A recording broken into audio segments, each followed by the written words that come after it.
Hello, I am Taris, and today I will be unboxing a Chinese harp.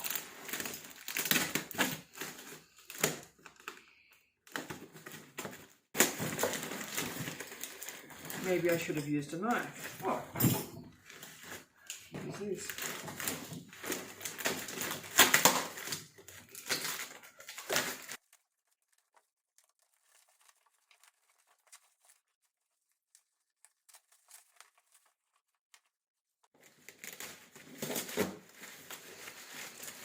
So, let's take a look at what we've got.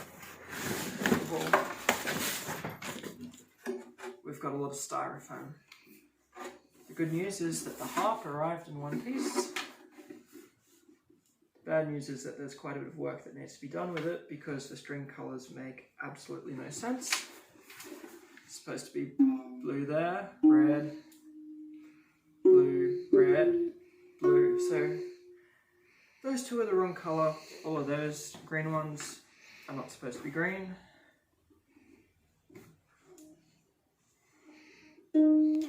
Not that I'm checking to see whether or not these levers throw a semitone, and because I doubt they do, being Chinese made. What I'm checking is to see whether the grooves right here align with the string.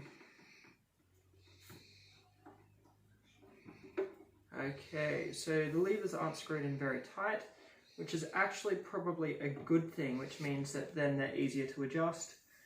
As far as getting them aligned, I'll spend a couple hours working on this, getting this done up. But look, it looks like it's going to be a pretty decent little harp. Let's take a look in here. So for the strings, they use ball ends compared to a traditional harpist knot. The same way they do with the guitar, however they're just tied to it. Let's see what they do for the tuning pins.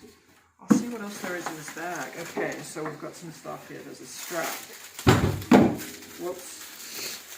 Spare strings. Those are useless. A little lyre book. It's not a lyre. It's got songs for the lyre. This isn't a lyre. It's got another one. That's not what I bought. And it's got a bag. This bag actually feels rather decent. Not overly padded, but good enough for what this is.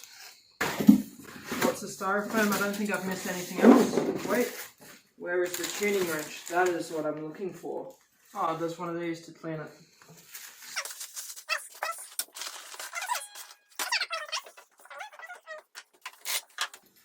This one's probably the right size.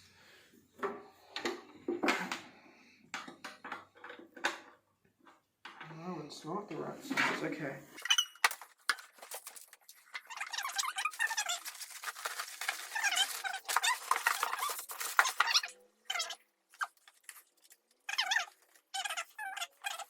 Here it is. It's taped to the bottom of a piece of foam. Don't just throw out the foam. That could have been quite bad. Feel free to throw out that little book though. So, I'm going to just unwind one string a bit, so that way I can try. Okay, so they're tapered tuning pins, not threaded tuning pins. That's fine. I thought they'd be threaded just like the lyre pins, but no, they're tapered. Like, it's not, one is not better than the other, it's just a different taste as far as what tuning pins you want to use. So yeah, these strings aren't like any strings I've really seen before, in the sense that they're white. I don't know what the substance is. It's some form of monofilament, but as to what it actually is, I'm not too sure. Okay, so I've now changed all the green strings for blue and red strings. So now it's at least got the correct colors. The gauges are pretty close to what should be used as far as what I've replaced them with. I've got a box of monofilament strings here. However, they don't necessarily have, I don't necessarily stock all the right gauges, but it's all pretty close.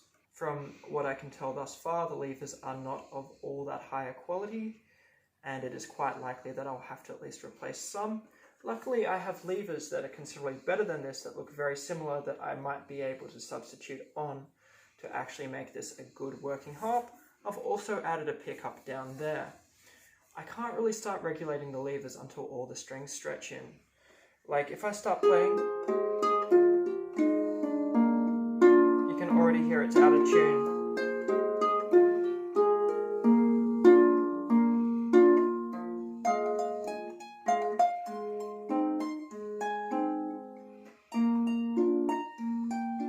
I forgot how to play the song, but you can hear it's already going out of tune. So far, my thoughts on this harp is that it looks quite nice. I really do like the twirl there. I used to do that on lyres as well, and I might actually start putting that on harps that I make once again. I think aesthetically it's quite nice. It's very light.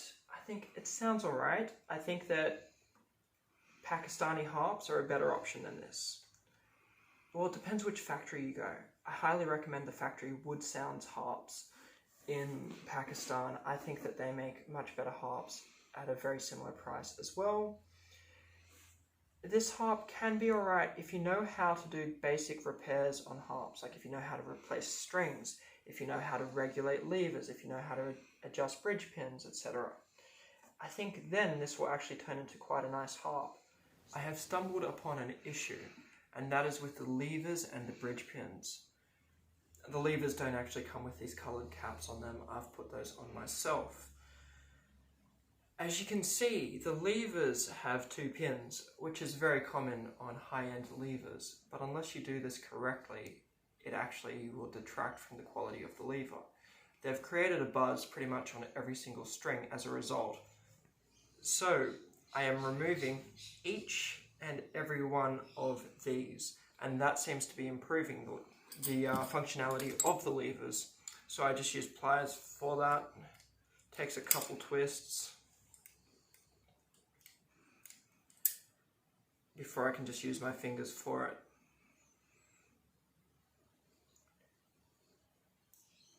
Now they become single pin levers, which actually function better in this instance. Then they get screwed back onto here. To find the correct position, if when activated it is too sharp, you have to move it closer to the bridge pin. If it is too flat, you move it lower.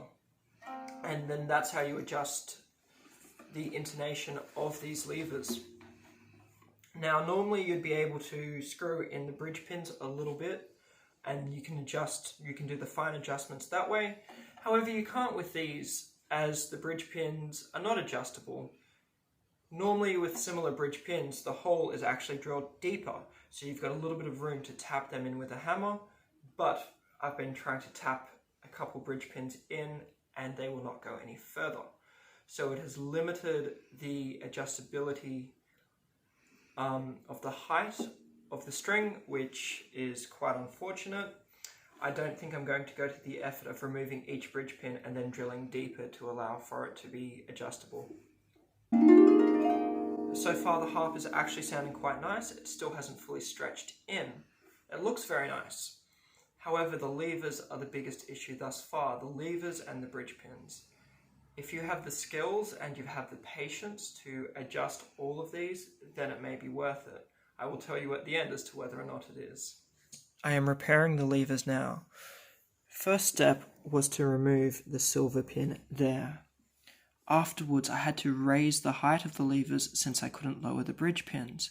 However, there were issues with the tone of the levers after the silver pin was removed. Oops. Let's listen to this F string. Completely nice and open.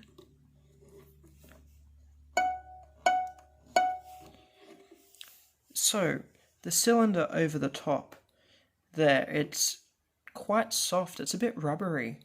So I've changed those for a harder plastic on some of them, and I will show a direct comparison. So, as you can hear, the note is so much clearer. I have finished regulating all the levers, tuning the strings, replacing the strings that weren't the correct colour, and I actually think this harp sounds quite nice. it is a very low string tension, which I'm not used to. But for the most part, I think this would be a fine little beginner harp for a child. Or if someone just wants a harp with not very many strings. The biggest downside to it are these levers. These levers don't add any value to the harp. They actually detract from it. I'm pretty sure you can get this exact harp without the levers for considerably cheaper. And if you're considering getting that, do it. Like, it's not a bad idea to get something like that for a child. However, don't get the levered version. The levers are shocking. They are terrible. I had to spend hours regulating them and fixing them. And it really wasn't worth my time. I could be designing my own harp or making my own harp instead of having to repair poorly made Chinese levers. Anyway, I'll show you how this sounds.